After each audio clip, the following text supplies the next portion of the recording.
I've desperately tried to convince myself not to post anything about this, but I'm gonna take a video. I'm gonna record it, and I may never post it, but I recorded the video and I put it on YouTube. Nobody will ever see it because nobody follows me on YouTube because I have, according to what I just looked at, like 3 videos up there, so it's not like I'm trying. But I saw a video of a woman delivering DoorDash, and then she goes to deliver DoorDash.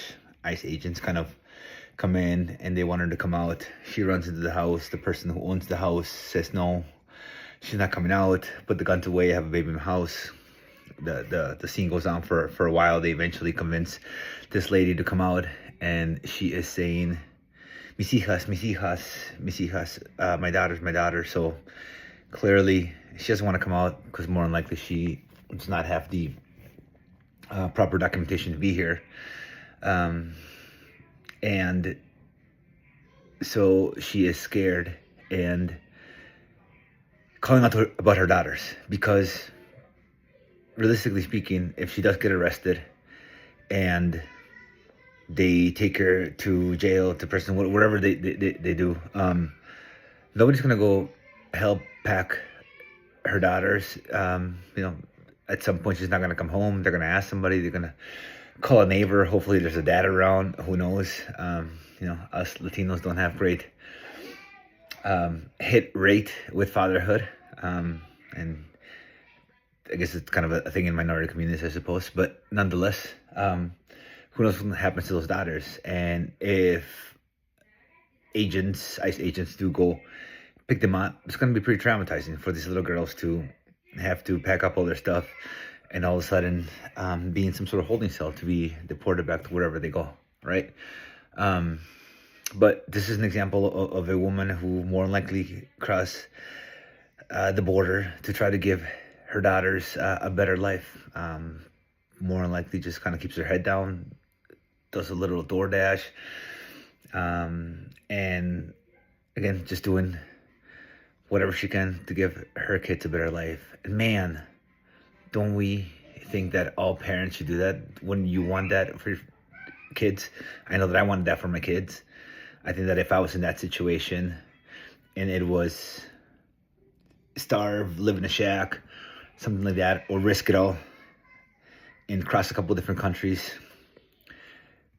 put the life of my own family at risk in order to cross that, knowing that once I got here, there's potentially a chance that I can do something a little bit more fruitful, right? Maybe I was a attorney in my country of origin. I was born in Peru. Maybe I could have been an engineer or something super cool, and I'm gonna come here and I'm gonna risk it all to work a construction job, to work a roofing job, to do whatever it is, but knowing that that roofing job is gonna pay more than the engineering job that would pay in my home country. And I think that if I didn't try, I would be a coward. And many of those people are here living in the U.S. And many of those people do our roofs. Many of those people cook, clean buildings, deliver DoorDash, do a lot of things. And that really is part of America, right? So we save some costs because of that, because there are people willing to do those jobs in order to provide for family. And that's the human spirit. Unfortunately, along with that come a lot of people that don't necessarily want to do that. They want to take advantage of systems. The incentive structure is that come to the U.S. and we'll give you free food, free housing, a cell phone, healthcare, etc., etc. That's the incentive structure. So those that aren't even at risk or trying to do this for a family or whatever, they're going to come here and they're going to try to take advantage of the system. And many of those could potentially have a criminal record. We don't know. They haven't been vetted. They're just going to cross. They're just going to cross the border and be in the mix with all of the ones that are trying their best to just make a living for their family, pay their taxes, and do things the right way in hopes that one day, maybe just one day, their kids will become U.S. citizens, and then they'll be able to apply for them with that little thread of hope that could happen. To live with that little thread of hope for 20, 30 years. It's a lot. Could you live with that weight? Would you be able to come and risk it all for that? But as I was saying, there are, unfortunately, a lot of people who are not coming here with those intentions. I'm primarily speaking on American people that I know, that I understand the situation, being Latino. But now there are many that are crossing, and they're stealing, they're hurting women, they're taking advantage of women, committing crimes, murder, sexual assault, etc., etc. And they're here hurting other U.S. citizens, right? Which ideally is who we should be protecting to an extent, right? This is the United States. We are ideally going to protect U.S. citizens, and there are U.S. citizens that are out there actively interfering, protecting, covering, whatever you think they're doing. ICE raids or ICE events, or them doing their job. And then when something happens to one of said U.S. citizen who's doing that, then many people get upset because now this happened to a U.S. citizen in U.S. soil, and this shouldn't be happening to a U.S. citizen in U.S. soil. But the ICE agents who are doing a job, who have, I'm going to say that based on the video, a lot of these are males who have a wife, more than likely have a wife, children. And do you think that their wives and children are okay? Are they sad? Are they worried every time dad goes to work, dad goes to another state, dad goes to a place that can be really dangerous? Do you think they're calling him every night? A U.S. citizen with a U.S. family, U.S. citizen family. Are they concerned? Are they wondering if daddy's going to come home that night, or is that the night they're going to get a call from somebody because an altercation went wrong, and they themselves are risking it all? Now you can say, well, they shouldn't do that job or something like that, but that just means that somebody else is going to do it. Like, somebody else will do the job. If you get rid of all of the ICE agents right now, somebody else is going to come and do the job. Now, there should be a little bit of outrage for these U.S. citizens who are working for the federal government, that are just doing the job. They're just following instructions from leadership, right? You may not like leadership. You may not like our current leadership, and that's fair. And there's a very good chance that they're overcompensating. So I'll say that maybe leadership now, it's overcompensating, because from 2021 to 2025, there's wide open borders. Anybody could come in. You didn't have to present anything. You didn't have to have an asylum case. You didn't need to be at risk at home. You didn't need to be facing political anything. You didn't not need to be facing poverty or anything like that. You could just come in, and nothing like that. They give you a stamp, and then you get benefits, cell phone, money, etc., etc. Then just come in and do your thing. There's no way to keep track of you. There's no reason for you to really come into courts or anything like that. You just got to come in. And so when hundreds of thousands, maybe even millions of people come in, and the new administration says, hey, we're going to reduce that, unfortunately, again, they probably overcompensated and overplaying their hand, or whatever you want to think about it, and they're trying to reduce that number dramatically and fast. And unfortunately, there's collateral damage. And in anything and everything, there's going to be collateral damage. the U.S. has been involved in many wars, and there's been many wars and different things, and in all of them, there's collateral damage, right?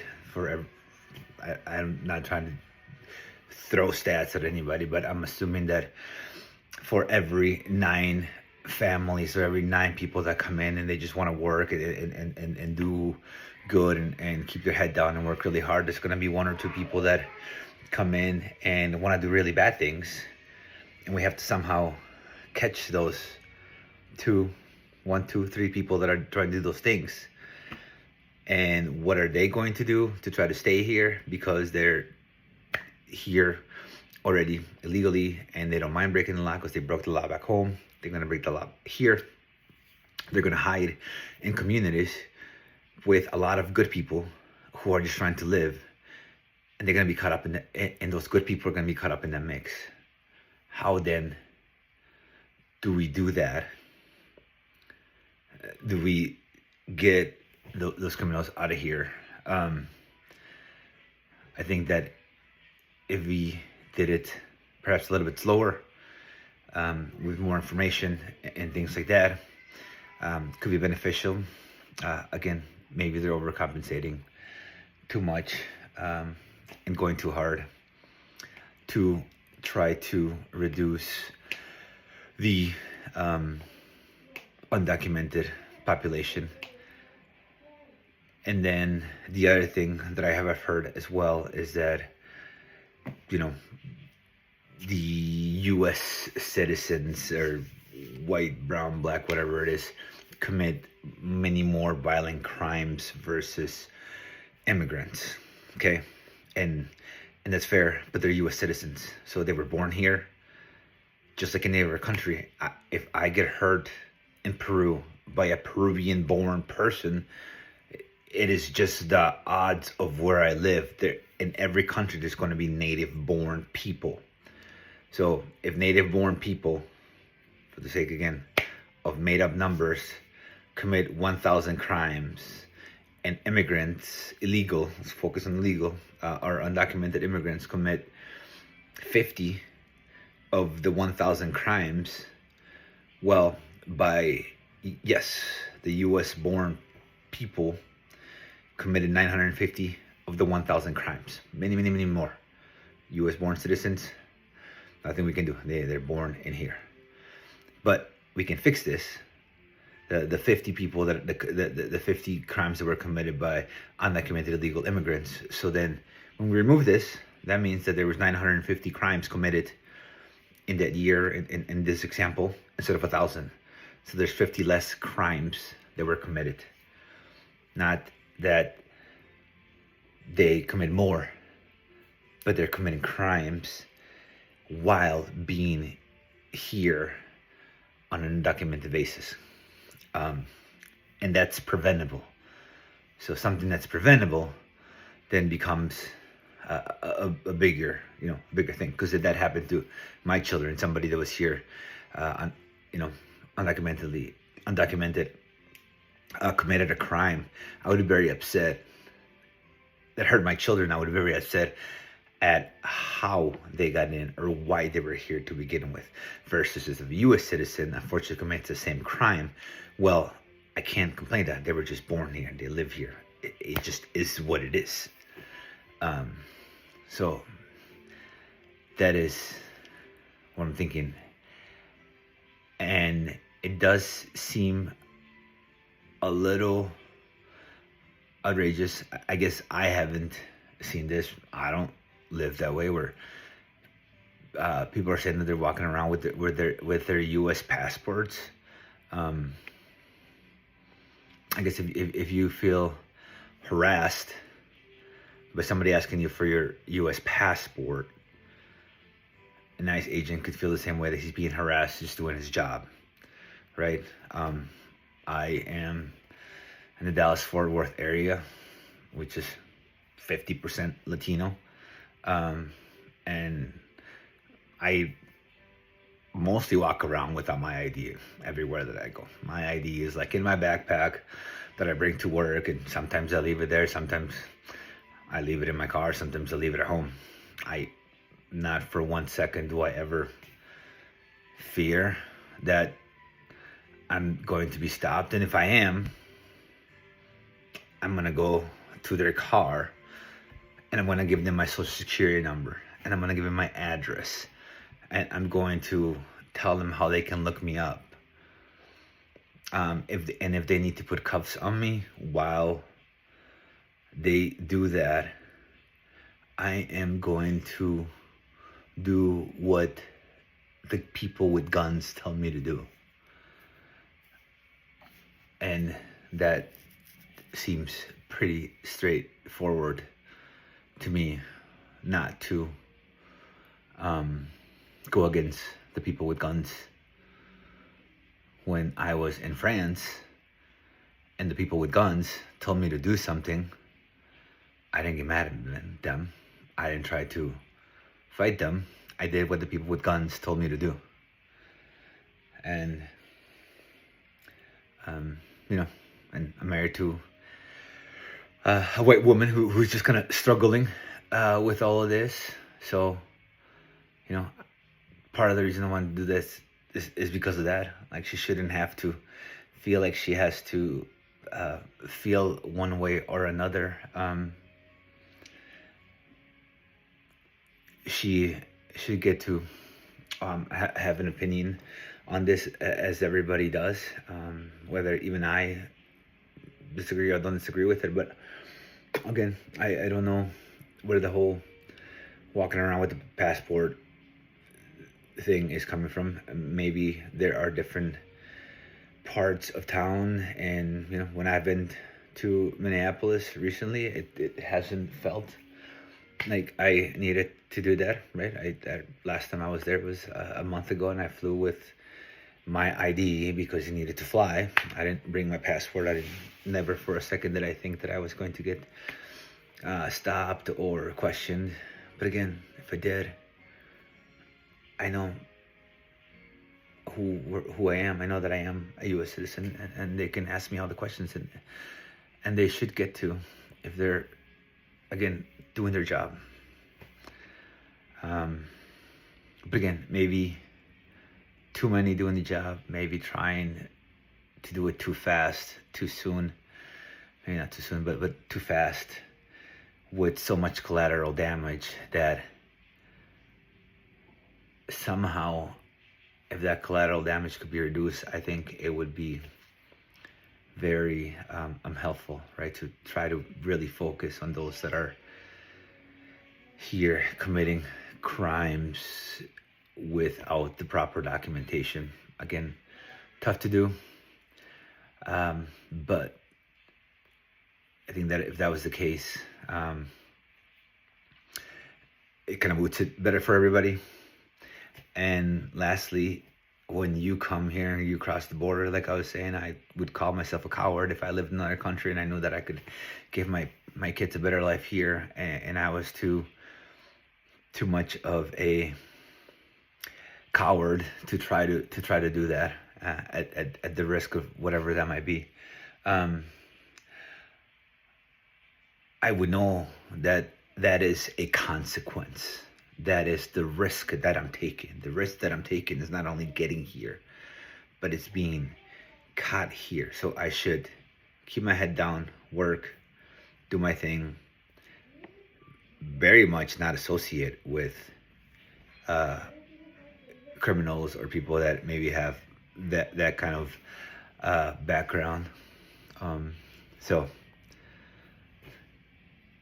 those are just some of the thoughts. If we want to think humanely, and I've heard that word being thrown out a lot, I think we can see both sides, right? You can see that the struggle of somebody just trying to provide for the family, and you can see the struggle of somebody who's been hurt by undocumented immigrants who maybe have stolen from them and have hurt them, and they want a level of justice, and the only way they see justice is by deporting them. And unfortunately, there's some collateral damage to it. Didn't say everything I had written down. So I was hoping to make this 5 minutes, and I'm 19 minutes and 52 seconds in.